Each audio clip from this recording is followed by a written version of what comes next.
অৰ্জুন দৈমাৰী ইয়াৰ মূৰত মালে নাই বিজেপি দলৰ MCLA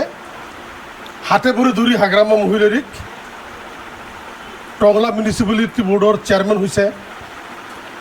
আজিৰ দিনটোলৈকে তাৰ যাত্ৰা হোৱা নাই টংলা মিউনিচিপালিটিৰ অধীনত চেয়াৰমেন ডাঙৰীয়াৰ যাত্ৰা হোৱা নাই এক টুকুৰা শিল বালি তেওঁ দিব পৰা নাই কিন্তু বেলেগ আনিলে তেওঁ হিংসা কৰে বেলেগ আনিলে তেওঁ হিংসা কৰে তেওঁলোকৰে প্ৰতিনিধি যোৱা 5 বছৰ এই সমষ্টিত দিগন্ত বৰুৱা EM আছিল এইবাৰো 2 নম্বৰী কৰি জিকিছে এই সমষ্টিৰ তেওঁৱে প্ৰতিনিধি 2 নম্বৰী কৰি জিকিছে দিগন্ত বৰুৱা 100 বাৰ মানে আপুনি আছিলে তেখেতৰ বিৰুদ্ধে মইতো কেণ্ডিডেট আছিলোঁ না 18,500 মই পাইছোঁ মানে গোটেই দিন গোটেই ৰাতি পিছদিনাখন DC SP মন্ত্ৰী MP গোটেই ব্যৱহাৰ কৰিহে জিকিছে এতিয়া কথাটো হৈছে কি এই 4 নম্বৰ 3 নম্বৰ আৰু 4 নম্বৰ ৱাৰ্ডত এটা খুঁটা দিব পৰা নাই চেয়াৰমেনৰ এটা অভিযোগ মোৰ নাম নিলিখিলে মোক নামাতিলে এইটো অভিযোগ আৰু সেইটো কাৰণে তেওঁ মাজে সময়ে ইয়াতে মানে তেওঁৰ ৱাৰ্ড কমিশ্যনাৰক পঠাব তেওঁ আহিব তেওঁৰ মানুহ আহিব আৰু নানান ধৰণৰ ৰাজনীতিক কৰাৰ কথাবিলাক কৈ থাকে মোৰ কথাটো আজি 15 বছৰে টংলা নগৰৰ 3 নম্বৰ ৱাৰ্ডত এক টুকুৰা শিল বালি পৰা নাছিল মই EM হৈ থাকোঁতে 1 কোটি টকাৰে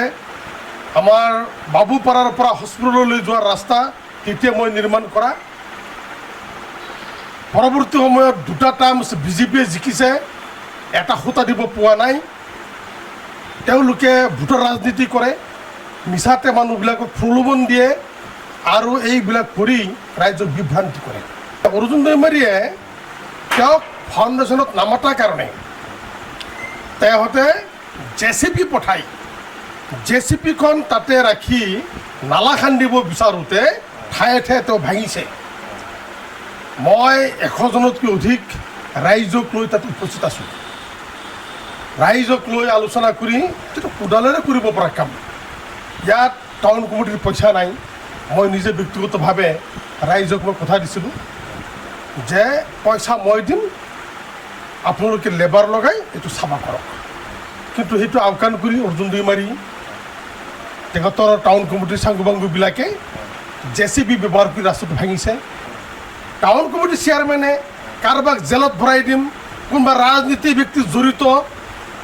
তুলুঙা মন্তব্য কৰি দায় হাৰিব বিচাৰিছে অৰ্জুন দৈমাৰীক 1 টকাৰ কেপাচিটি টংলা নগৰ অঞ্চলত কাম কৰাৰ নাই মোক জোকাই নল'ব যিকোনো খবৰৰ বাবে যোগাযোগ কৰক 9181 307 221 আমাৰ এই নম্বৰত